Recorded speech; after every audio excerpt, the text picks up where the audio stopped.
So, I've been busy making goblins, and chaos demons, and alien crab wizards, but first, can I justify putting a Digimon in my Warhammer army? You damn right I can. This is GOBLANDS.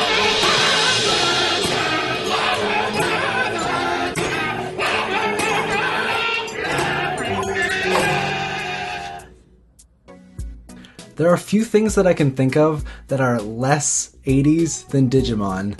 Digimon hits me right in that late 90s, early 2000s nostalgia. So how am I going to justify this? Well, if going to a conceptual art school taught me anything, it's bullshit justification for my dumb ideas. So here we go. I've said it before and I'll say it again. Digimon is Warhammer. Guns? Check. Christian imagery? Check.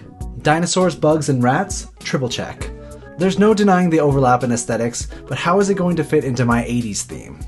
Well, if you remember the plan I had for my orcs, I want to make orcs inspired by 70s, 80s, glam rock, metal fashion. Leather, long hair, tattoos, slutty. Where could I possibly find a long-haired, shirtless monster man with tattoos and a safety-pinned leather miniskirt? That's Ogremon. Believe me, I understand that a crossover between 80s fantasy, Digimon, and Warhammer is a little niche. That's the name of the game, baby. So now that you've been thoroughly convinced that this is a good and justified idea, let's get started. First, I need to decide what Ogremon is going to count as in my army. I think it's pretty obvious that Ogremon should be a troll. Can you put an ogre in an Orcs and Goblins army? I don't know, I'm new here. But also hear me out. Lanky, unarmored, club-wielding, big old teeth. This guy's a troll. Ogremon is a troll that thinks he's an ogre, which sounds like some Orcs and Goblins shenanigans to me. I am an ogre! Now to start actually making him. I always like to start off with some sort of base to work from, and I should probably start with a Warhammer model. Wrong! It's Alakazam, baby. I'm going to turn a Pokemon into an Ogre Digimon to use as a troll for Warhammer. Obviously. After doing my Tyrannid Kabuterimon conversion, I promised that I would do another Digimon conversion, but this is so far removed, I don't even think you could call it a conversion anymore. But whatever. Regardless, the pose and size of the Alakazam were almost spot on. Some parts were a little short and some parts were a little bulky, so I had to do some shaving.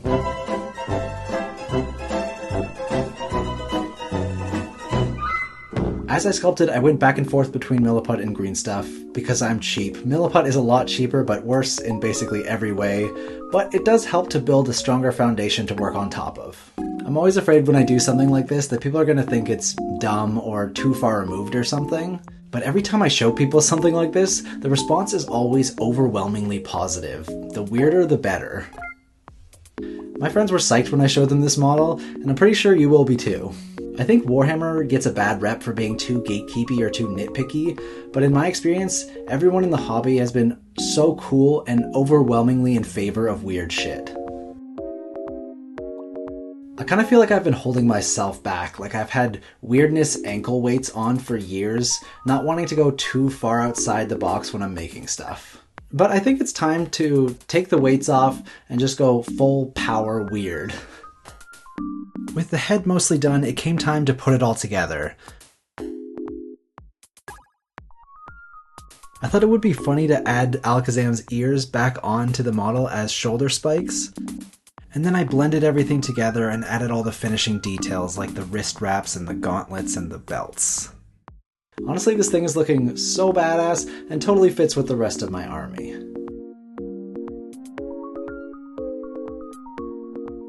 After priming it, I noticed a bunch of gaps and undesirable textures.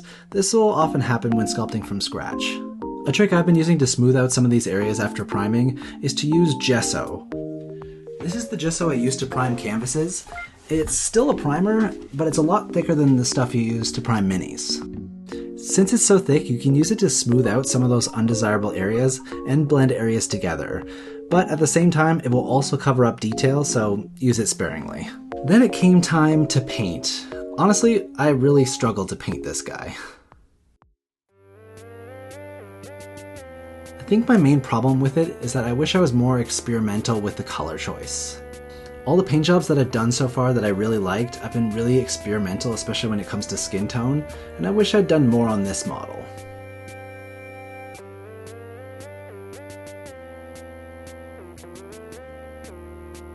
I finished painting this a couple of times, put it on my shelf only to look at it, be unsatisfied, and then start reworking it again. I've got a video planned for later where I'm going to get some help and properly learn how to paint. I'm going to save some of my models until then so that I can paint them to a level that I'm happy with. Honestly, for now, he's looking pretty good, but we've got a lot more to make, so let's get a move on. I'm making a goblin army, so it would be a shame not to also make a Goblimon. Also, this model is so close to the original artwork that it's barely even a conversion. Scrape off the nose, give him hair and a vest and a bear club. Goblimon.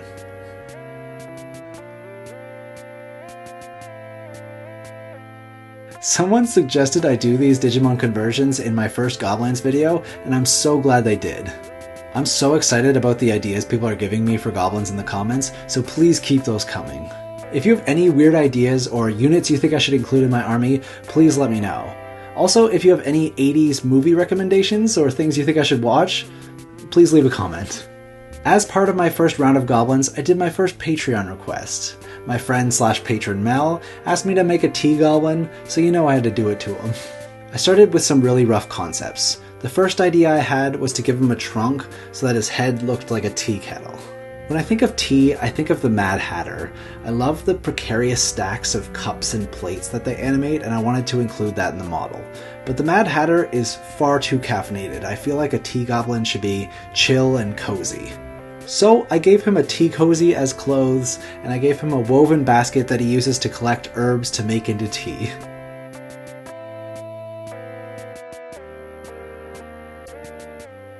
Originally, I was going to have him pouring tea, but I wanted to include spoons somehow.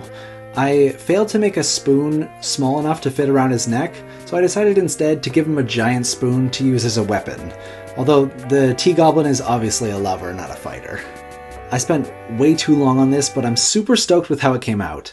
I think having a bunch of ideas come from other people is going to make a really eclectic, really unique army. But we need more goblins. So I took all the goblin faces I've been sculpting in my free time, and I made them into proper models. Here they are. This is Isolde, the best goblin. Sorry to use you for clout. This is Jazz Hands. Jazz Hands is maybe my favorite face I sculpted, so I gave him the biggest sword. This is Vermin. I think Vermin is like a beast hunter, which is why he has a pelt cape and a little face hood. This is Sweetie. Sweetie is Trends 3D print that I sculpted some face armor onto. This is Henson, definitely my most labyrinth-like goblin. His face started as an orc face that I shaved down into a goblin face. I really like it. He's got a little skeleton leg as a sword. This is Mr. Beakman, another labyrinthy one. I love when goblins have beaks, and yeah, I really like this guy. This is Crazy Larry. Crazy Larry started with a feather headpiece, and I'm not about that, so I cut that off and I gave him a little wizard hat. This is Heinrich, decked out in some of my Adepticon goodies. This is Bubba. Bubba's got that frog-like face, almost looks like the king of the Gungans.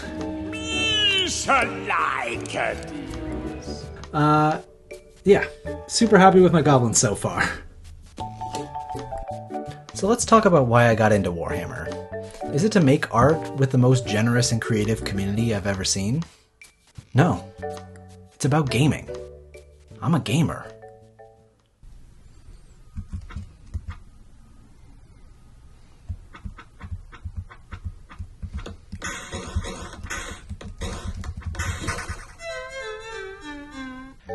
Did I know going into it that the Old World was maybe the least beginner-friendly system in Warhammer?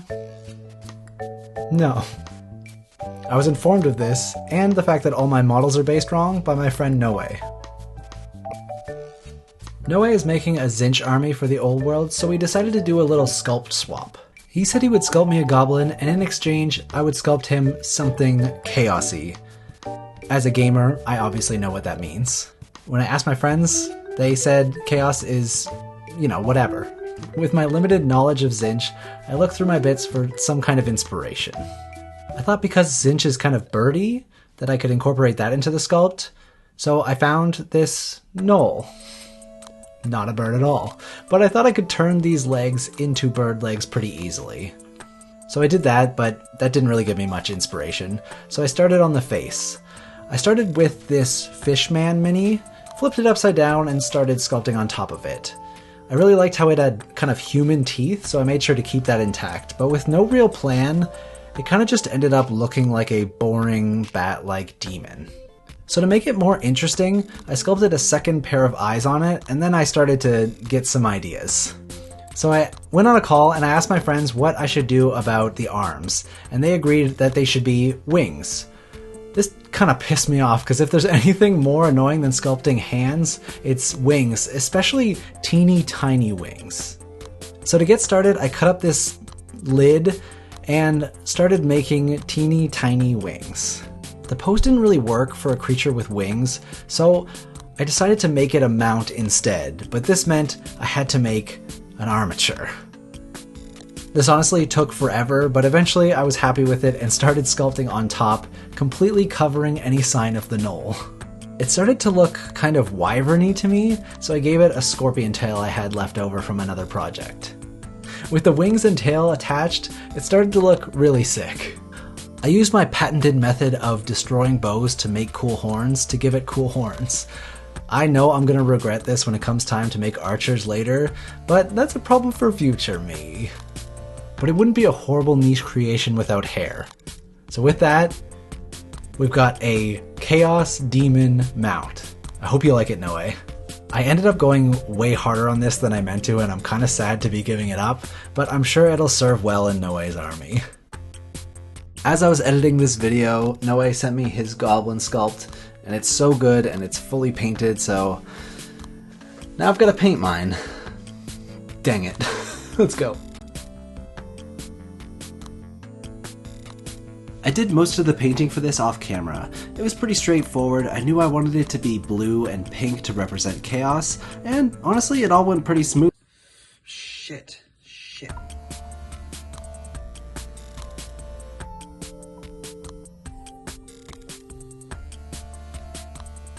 That sculpt really reminded me how much I love making things with other people.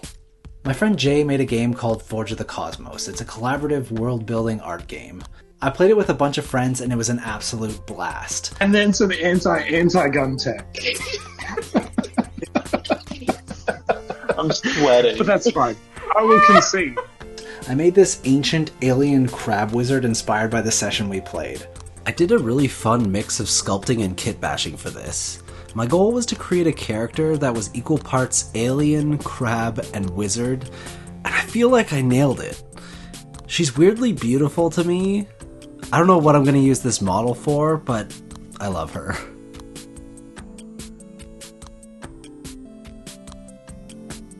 There's a playlist full of a bunch of my friends who made videos about the session.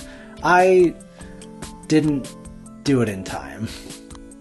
I have so much I want to do, so many things I want to make with people, and just not enough time. I think anyone invested in this hobby is invested because of community, whether that be at your local game store or online. It's what makes it all feel worth doing. I'm still too scared to get involved at my local game store. I think I still feel like a fraud. I don't have an army, I don't know how to play, but, you know, one thing at a time. I always used to get envious of people who had friends online and I didn't know how they did it. The truth is, you just have to reach out, be a little brave. In my experience, people have been great. I think that's the same with a local game store. Someday. I have such an incredible group of friends online now, and it has completely changed everything. It's why I was so easily convinced to go to Adepticon on a whim, and it's why I got convinced to go to Adepticon next year despite not having the money. If you want to help me get to Adepticon and keep building this army, please consider supporting me on Patreon. For just a couple of bucks, you can get your name in all my videos, and an idea of yours guaranteed into my army. There may or may not be a series finale involving a battle at Adepticon, so stay tuned because I have a lot of work to do if I'm going to get it done by then. If you're in Montreal and you want to teach me how to play the old world, please reach out. Or, if you have access to a 3D printer or know how to mold and cast, hit me up. That's all for now. I think next time we're going to be making weird mounts and vehicles, so I'll see you then.